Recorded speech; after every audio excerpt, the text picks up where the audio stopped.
kita akan mencoba untuk berusaha menjadi orang baik dalam pandangan Allah dan Rasulullah dengan belajar tentang panduan hidup berdasar pada tuntunan Al-Quran dan Sunnah Rasulullah Sallallahu Alaihi Wasallam. Mari kita mulai kuliah kita ini. Semoga Allah berkahi kita semua, berikan keikhlasan sehingga mudah ilmu kita dapatkan dan kita amalkan dalam kehidupan kita, insyaAllah. Baik, saya senang, mohon izin saya berdiri sejenak supaya nampak dan terlihat. Saya senang menyampaikan kuliah dengan argumentasi atau dalil-dalil yang bisa dipahami dengan jelas, sehingga ketika kita amalkan kita punya keyakinan untuk beramal, dan bila ada soalan disampaikan pada kita, kita bisa menjawab. Kerana itu mohon izin nanti dalam kuliah ini mungkin agak banyak sedikit saya menulis dalil-dalil yang kita coba uraikan, sehingga nanti kuat landasan kita dalam beramal, ataupun nanti kalau di soal kita bisa menjawab dengan baik, insyaAllah. Sepakat ya? Tinggal sepakat saja. Saya yang terangkan, saya yang tulis, mungkin juga saya yang hapus ya. Baik, bismillah. Pertama, mengapa Al-Quran? Saya ulang ya. Mengapa mesti Al-Quran? Satu. Yang kedua, apa fungsi Al-Quran atau manfaat Al-Quran bagi kehidupan kita hingga kita berpulang kepada Allah? Dan yang ketiga, ini yang paling penting, bagaimana kemudian kita bisa mengamalkan tuntunan atau pedoman Al-Quran dalam kehidupan di era kita sekarang dan meraih kejayaan seperti umat dahulu berjaya. 3 poin ini yang kita coba dudukkan, kita bahas, dan mungkin kita diskusikan di akhir kajian kita, insyaAllah. Saya ingin berikan gambaran sejenak. 15 abad yang lalu, bahkan 150 tahun sebelumnya. Kalau 15 abad yang lalu, itu baru sampai pada era Nabi Muhammad SAW. 150 tahun sebelumnya, itulah mula masa yang dikenal dengan nama Jahiliyah. Jahiliyah. Sampai kelahiran Rasulullah SAW, yang disebutkan di tahun gajah itu sekitar tahun 571 Masehi. Kita perlu sepakat dulu, kenapa masyarakat pada saat itu disebut dengan nama Jahiliyah. Jahiliyah. Jadi ada jahlun, ada jahalah, ada jahiliyah. Itu berbeza. Jahlun, bodoh. Jahalah, dinaungi kebodohan. Jahiliyah, penuh dengan sifat kebodohan. Jadi kalau mau mencari semua sifat bodoh, di situ kumpul semua. Kalau mau mencari semua yang kotor, di situ ada semua. Kalau mau mencari semua yang jelek-jelek, buruk-buruk, di situ ada semua.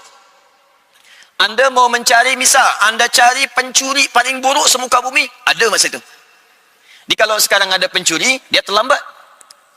Dan lebih pakar pencuri di Jahiliyah dibandingkan masa sekarang. Bila ada nak tahu seorang perampok, perompak, ada masa itu. Dan lebih dahsyat sifat perampoknya dibandingkan perampok sekarang. Di perampok sekarang ini kecil-kecil saja. Kalau jauh sama masa Jahiliyah, mereka tak tanggung kalau ada perampok sekampung untuk merampok. Ada satu nama daerah namanya Gifar.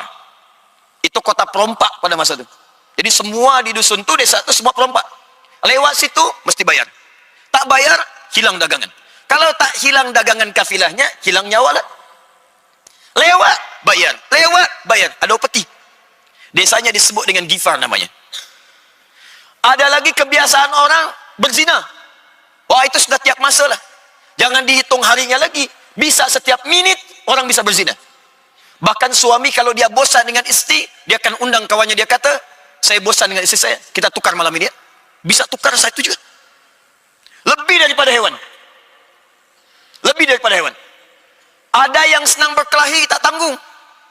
Ada orang yang kalau tiap hari dia naik ke atas Jabal Kubais. Jabal Kubais ni kalau sekarang, kalau misalnya tuan puan datang hendak berhaji, ya saya berdoa bermohon pada Allah, semoga yang berangkat tahun ini diberi kemudahan oleh Allah, dan semoga yang belum berangkat insya-Allah dimudahkan untuk berangkat ya.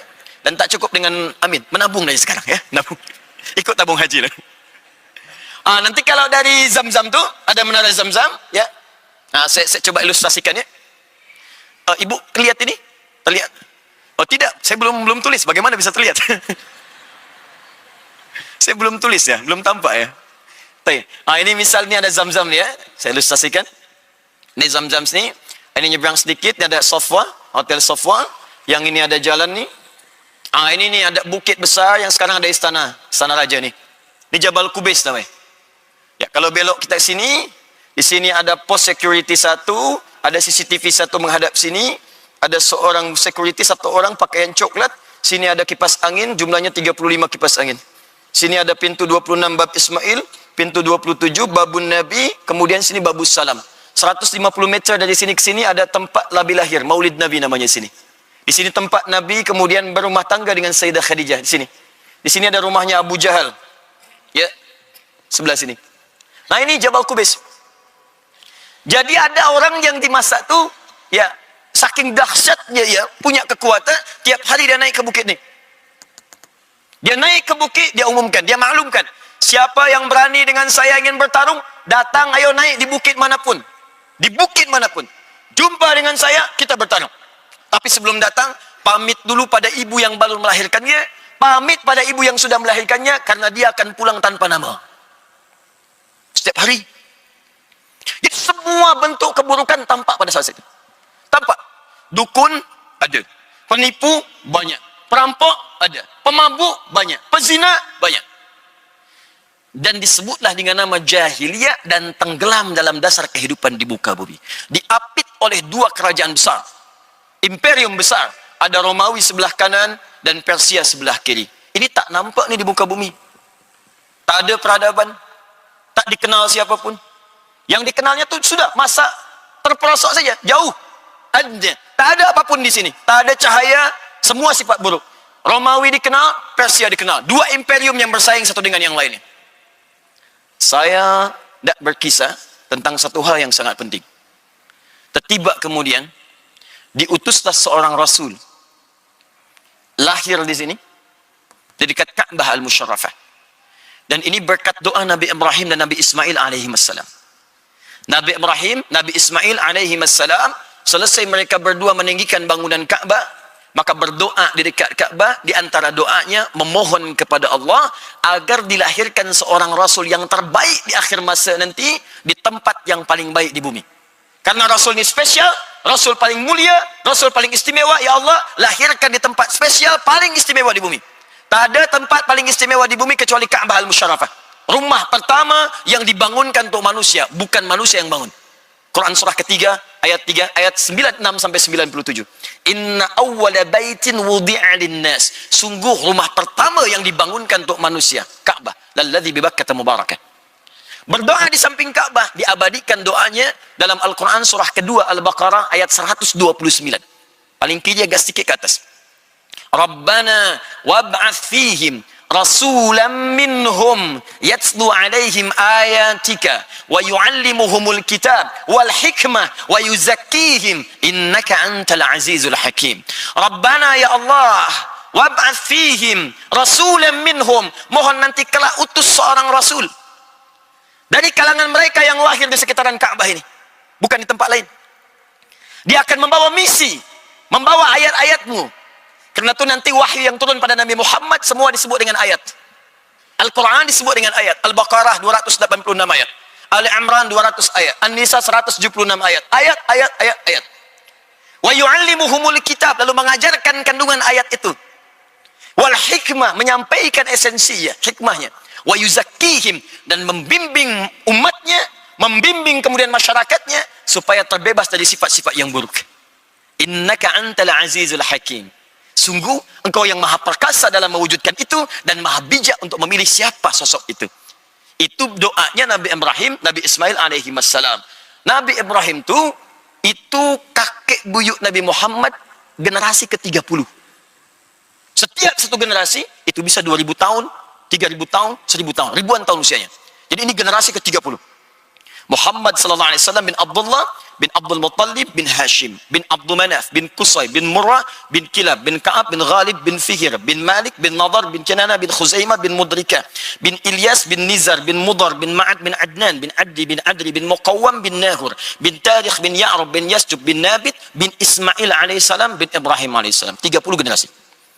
Jadi tuan-puan bisa bayangkan, berdoa 30 generasi sebelumnya, jawabannya datang lama setelahnya. Di doa itu pasti ada faedahnya. Kalau tak dikabulkan sekarang, esok lusa mungkin cucu yang dapat. Tuan-puan berdoa, ya Allah jadikan keturunan hamba, ya Allah ada yang penghafaz Al-Quran. Bila bukan tuan, bukan puan, mungkin cucunya nanti. Mungkin anak dari cucu, bisa. Jadi semua doa selalu ada faidahnya. Lalu berdoa dikabulkan oleh Allah Subhanahu wa taala. Lahirnya Nabi Muhammad. Ini Ka'bah di sini. Kalau kita tarik dari Hajar Aswad, kemudian masuk ke Safa untuk sa'i, dari Safa tarik garis lurus, inilah yang disebut Maulidin Nabi, yang sekarang menjadi museum Maktabah Qadimah. Ya, perpustakaan klasik di sini ada. Nah, yang mau saya sampaikan, ini yang sangat luar biasa. Ketika Nabi ini diangkat oleh Allah, Muhammad sallallahu alaihi wasallam diangkat oleh Allah menjadi rasul, maka yang paling indah, mukjizat terbesarnya, yang diturunkan bukan tongkat seperti Musa yang bisa membelah lautan. Bukan seperti Nabi Isa, yang sekali sentuh penyakit bisa sembuh. Sentuh, sembuh.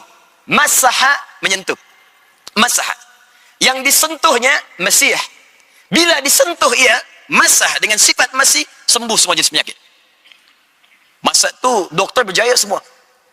Hampir berkata tak ada penyakit yang tak bisa kami sembuhkan. Allah turunkan ada kolera. Ada penyakit lain termasuk kematian. Nabi Isa diutus, sentuh sikit, sembuh. Nabi Isa sakit gigi, sentuh sedikit, sembuh. Nabi Isa mata tak nampak lihat, sentuh sikit, sembuh. Dokter bangkrutlah di situ. Tak ada lagi. Tapi Nabi Muhammad tadi beri itu. Apa yang diberikan pada Nabi Muhammad SAW? Satu manhaj kehidupan yang akan merubah sifat jahiliyah, terangkat kemudian berubah sifat menjadi khairu ummah. Umat terbaik. Dari umat yang tenggelam paling buruk, akan diangkat jadi umat yang terbaik, membawa peradaban sampai dengan kemudian menyinari dunia seluruhnya. Diturunkanlah Al-Quran pada masa itu dengan wahyu pertama, turun di Jabal Nur Bukit Cahaya dengan kalimat yang sangat indah. Iqra bismi rabbikal ladzi khalaq. Hingga turun kemudian 30 juz, hingga turun 114 surah, hingga sampai sempurna keseluruhannya. Yang ingin saya sampaikan sebagai pembuka di mukaddimah kita, tiba kemudian dengan turunnya Al-Quran itu, umat yang tadinya disebut dengan jahiliyah, tiba kemudian berubah status menjadi khairu ummah. Turunlah Quran surah 3 ayat 110, paling kiri sebelah atas di mushaf, sebagai pengakuan terhadap perubahan dari jahiliyah menjadi khairu ummah. Kuntum khairu ummatin ukhrijat linnas ta'muruna bil ma'ruf wa tanhauna 'anil munkar wa tu'minuna billah. Khairu ummah. Khair itu puncak sifat-sifat kebaikan. Baik itu ada 5 dalam Al-Quran. Tayyib, Quran surah kedua ayat 168. Khair, Quran surah 3 ayat 110. Ma'ruf, Quran surah 3 ayat 104. Ihsan, Quran surah ke-46 ayat ke-15. Salih, Quran surah ke-7 ayat 189. Bila disebutkan khair, itu artinya sifat-sifat, kumpulan sifat mulia yang akan merubah seseorang berperilaku baik kemudian. Jadi kalau ada orang jujur, maka ini yang paling jujur. Kalau ada orang sabar, ini yang paling sabar. Kalau ada orang tawadhu, ini yang paling tawadhu. Bayangkan, dari tadinya jahiliyah paling kasar, tiba kemudian menjadi manusia paling lembut dalam kehidupannya. Tadi yang saya cakap, orang yang tiap masa naik ke atas Jabal Qubais itu namanya Umar bin Khattab radhiyallahu ta'ala anhu. Hanya mendengar satu kalimat, Taha, surah ke-20. Tiba ada sentuhan dalam jiwanya. Datang, didoakan oleh Nabi, sampai mengucapkan kalimat, Asyhadu an la ilaha illallah, wa asyhadu anna Muhammad Rasulullah. Siapa yang tak kenal Umar bin Khattab radhiyallahu ta'ala anhu? Yang saat jadi khalifah, bisa tiap malam dia keliling melihat rakyatnya. Kerasnya berubah jadi tegas. Perhatiannya luar biasa. Tadi yang saya kata tadi, ada seorang perompak, sedesa perompak, desanya dikenal dengan nama Ghifar namanya.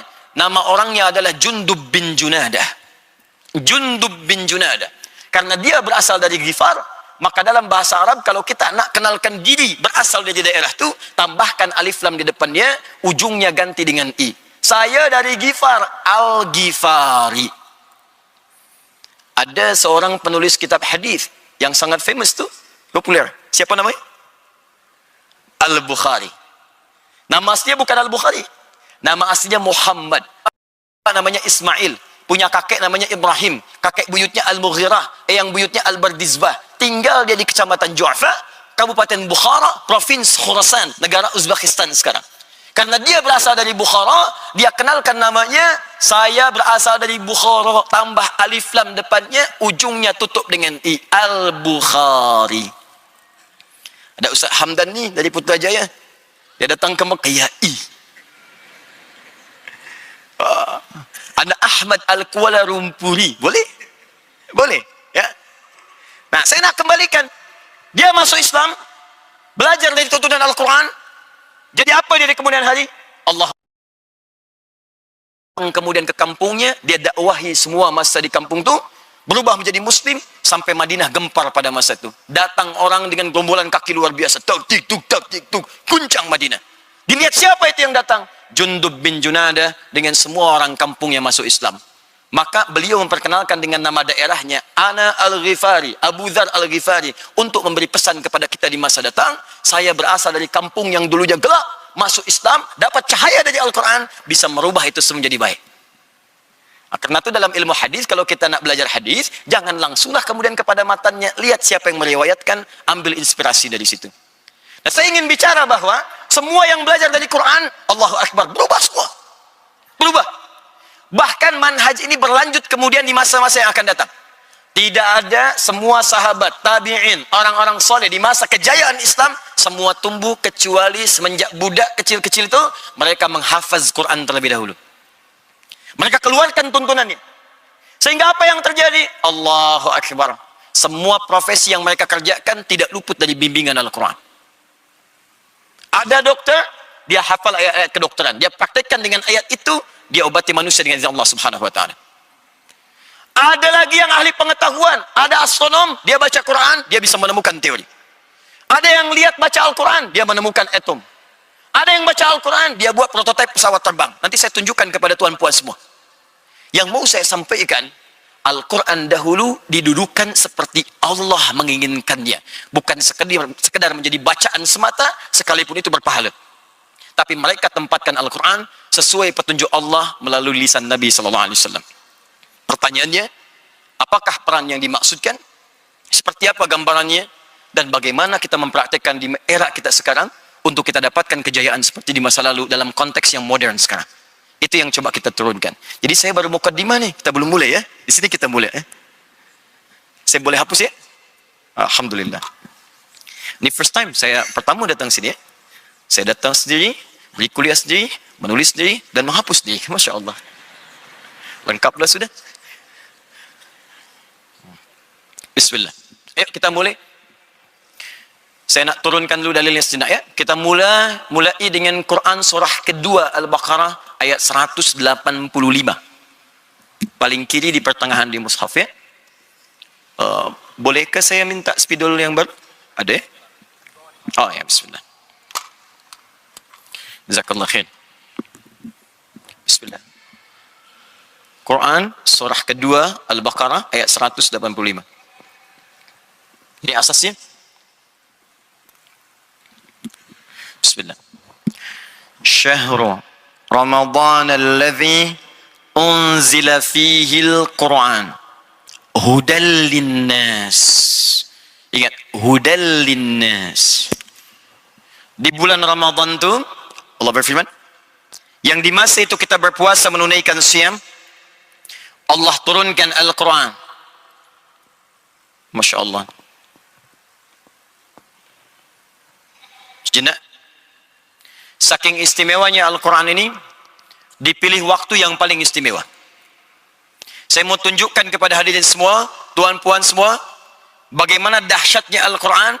Saat dia mulai turun, maka dia akan memberikan keistimewaan pada semua yang terkait dengan turunnya. Saya mau beri contoh sebentar. Al-Quran diturunkan pada Nabi Muhammad melalui malaikat siapa? Jibril. Saat malaikat Jibril mendapatkan wahyu dari Allah untuk menurunkan Al-Quran, maka berubah statusnya, naik menjadi Sayyidul Malaikah, Ruhul Amin. Rasulun fis sama, lahu sahibun rasulun fil ard, fid dunya. Rasul di langit, malaikat, punya sahabat, punya kawan, Rasul di muka bumi. Nabi Musa alaihissalam sahabatnya Malakul Maut. Malakul Maut. Semua punya teman, punya teman, punya teman. Tapi ketika Al-Quran diturunkan, semua tak berlaku. Diangkat satu malaikat menjadi tuan dari semua malaikat. Sayyidul Malaikat. Jibril mendapatkan risalah wahyu, menurunkan pada Nabi Muhammad sallallahu alaihi wasallam, maka berubah status jadi Sayyidul Malaikat. Al-Quran turun di satu bulan. namanya Ramadan, maka Ramadan kemudian berubah status menjadi Sayyidus Syuhur. Sayyidus Syuhur, tuan dari segala bulan, mulia. Siang malamnya ada ampunan, siang malamnya ada rahmat. Hanya di Ramadan, siang malamnya ada ampunan, ada rahmat, ada semua kemuliaan atas berkat Al-Quran. Al-Quran turun di satu malam di Ramadan, maka malamnya berubah menjadi Lailah Mubarakah. Dalamnya ada pahala. Kalau kita beribadah, dapatlah kita sama dengan lebih dari 1000 bulan. Bahkan turun satu surah Al-Qadar. Inna anzalnahu fi Lailatul Qadar.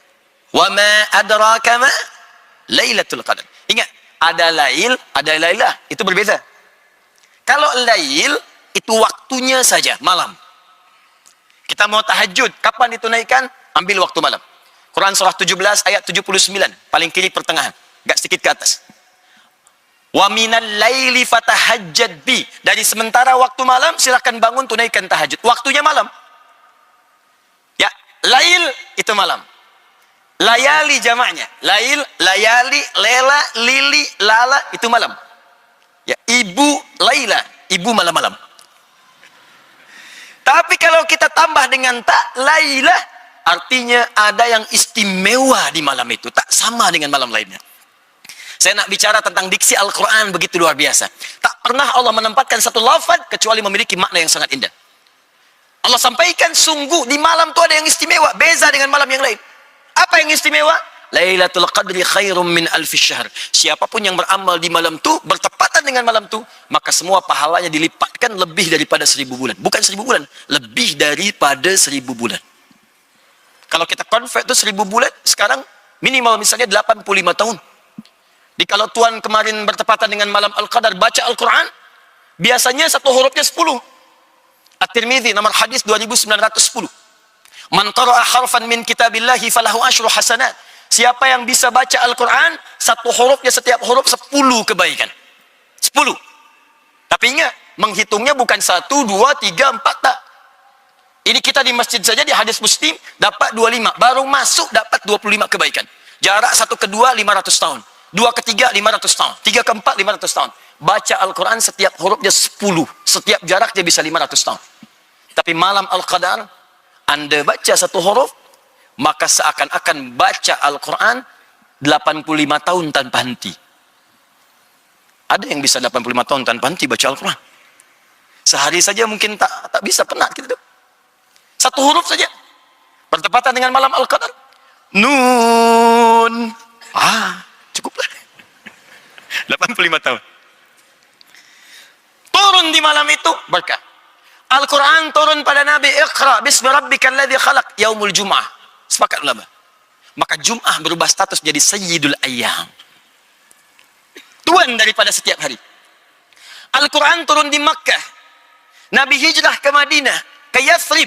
Turun di Makkah, maka Makkah terberkahi. Semua yang tak ada itu ada di Makkah. Makkah tandus biwadin ghairi dhi zar'in inda baitikal muharram.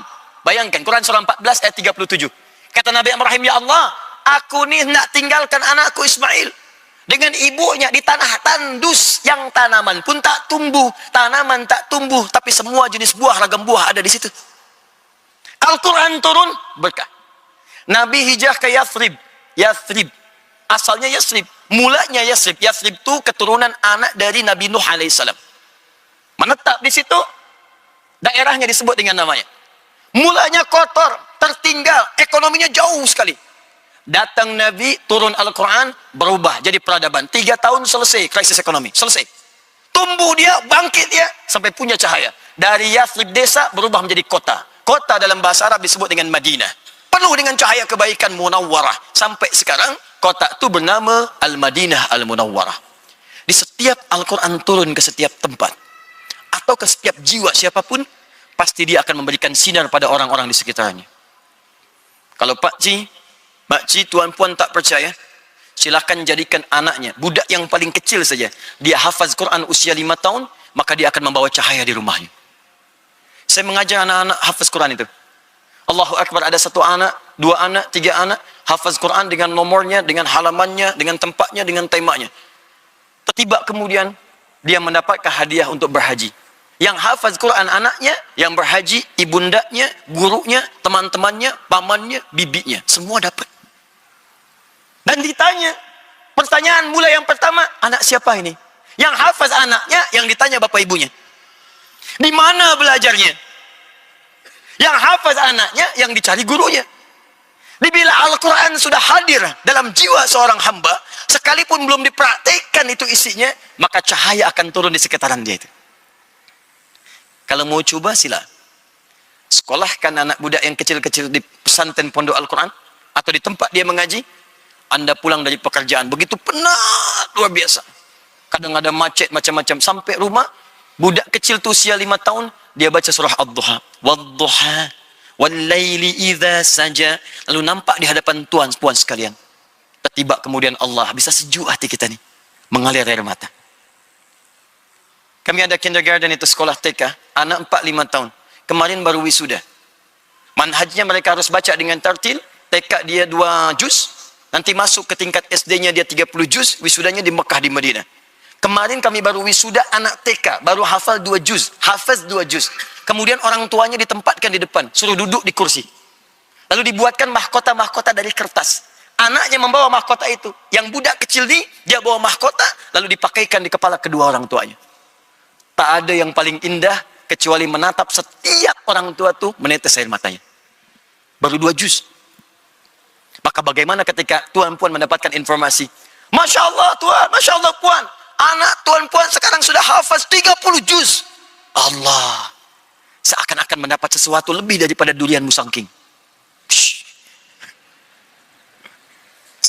Tertunduk, jatuh, sujud kita. Itu baru hafaz.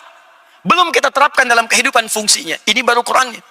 Jadi saya hendak berbicara bahwa Al-Quran diberikan oleh Allah, pasti akan memberikan kemuliaan pada setiap orang yang mendapatinya. Tapi kalau Anda ingin tambahkan kemuliaan itu, maka jangan berhenti di situ. Jangan cukupkan sekadar baca. Jangan cukupkan sekadar dihafaz saja. Karena itu bukan fungsi utamanya. Kita nih belajar membaca untuk tahu isi informasi.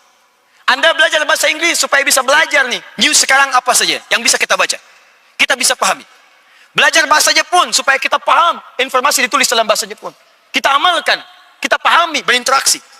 Maka demikian Al-Quran diturunkan tuh. Kita baca bukan sekadar harus dibaca. Walaupun bacaan itu ada pahalanya. Tapi supaya mengerti isi Al-Quran. Dan kita jadikan pedoman dalam kehidupan. Nah sekarang kita lihat kuncinya. Ini rahasia terbesarnya. Dan di sini kita akan mulai lebih serius dalam kuliah kita nih. Syahrul Ramadan alladhi unzila fihi al-Quran hudan linnas. Ini fungsi utamanya.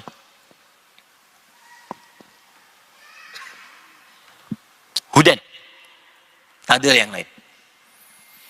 Kata Allah, saya turunkan Al-Quran di bulan yang mulia, di waktu yang mulia, melalui malaikat yang paling mulia, kepada Rasul yang paling mulia, di tempat yang paling mulia, dan dalam keadaan yang sangat mulia, untuk memberikan sebuah misi yang paling mulia bagi seluruh manusia. Untuk semua manusia. Jadi Al-Quran ini didesain untuk semua manusia tanpa kecuali. Sejenak saya mau bagi info sedikit ya. Saya sampaikan tadi malam juga di masjid Tuan Kumizan. Jadi manusia ini dalam Al-Quran disebut dengan 5 nama. Bukan hanya 1, 5 nama. Hanya memang di mushaf terjemah itu seringkali diterjemahkan dengan 1 saja makna. Kalau maknanya 1, kenapa lafaznya bisa berbeza? Ya. 1 disebut dengan bashar namanya. Apa namanya?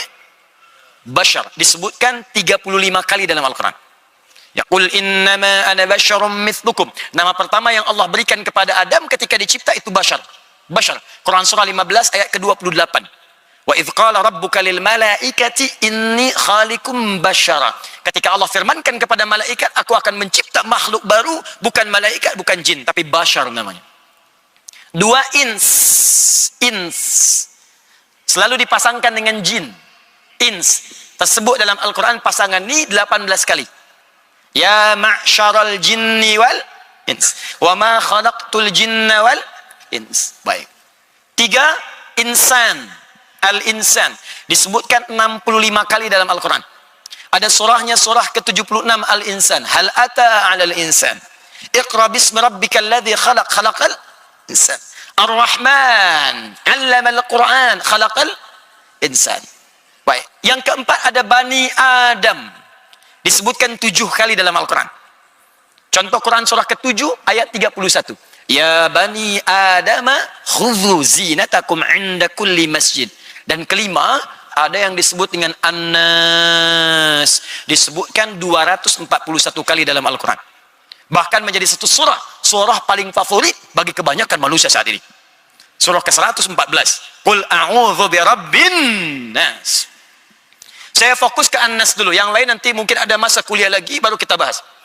Tidak disebutkan An-Nas bahkan dalam bahasa Arab standar kecuali menunjuk pada semua manusia tanpa kecuali. Semua manusia sampai kehidupan berakhir. Jadi Al-Quran ini ketika diturunkan 15 abad yang lalu, kata Allah fungsinya bukan sekedar untuk umat Muhammad SAW di masa itu.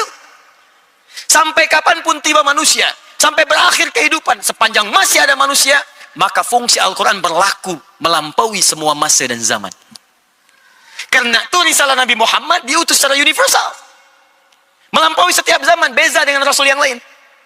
Nabi Nuh terbatas tempatnya, tak boleh lewat dari tempat itu. Nabi Isa, misal, Nabi Isa itu hanya boleh wilayah Palestina saja, sebagian kecilnya. Tak boleh lewat situ. Karena itu kalau ada risalah kemudian katanya dibawa Nabi Isa sampai ke Malaysia, nah itu terlampau jauh. Harus di sana saja. Nabi Ibrahim itu punya wilayah, bahkan di masa Nabi Ibrahim, Rasulnya 2. Nabi Ibrahim dan Nabi Lut alaihi wassalam. 2 Rasul. Satu masa yang sama, tempat yang berbeza. Nanti buka Quran surah ke-51, dari ayat 24 sampai dengan ayat ke-31.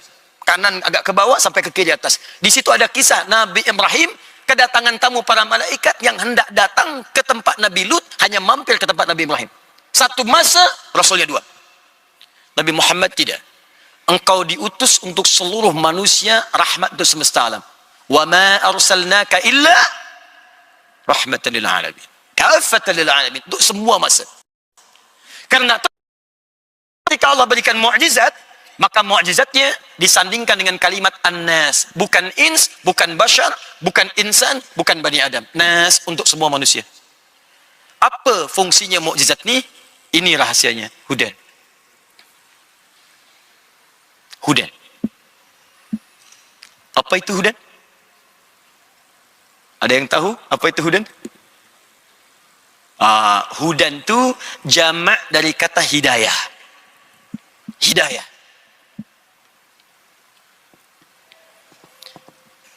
Hidayah itu punya ragam makna dalam bahasa Arab. Satu, bisa berarti solution. Solusi dari semua problematika hidup yang kita alami. Solusi. Jalan keluar, makhraj.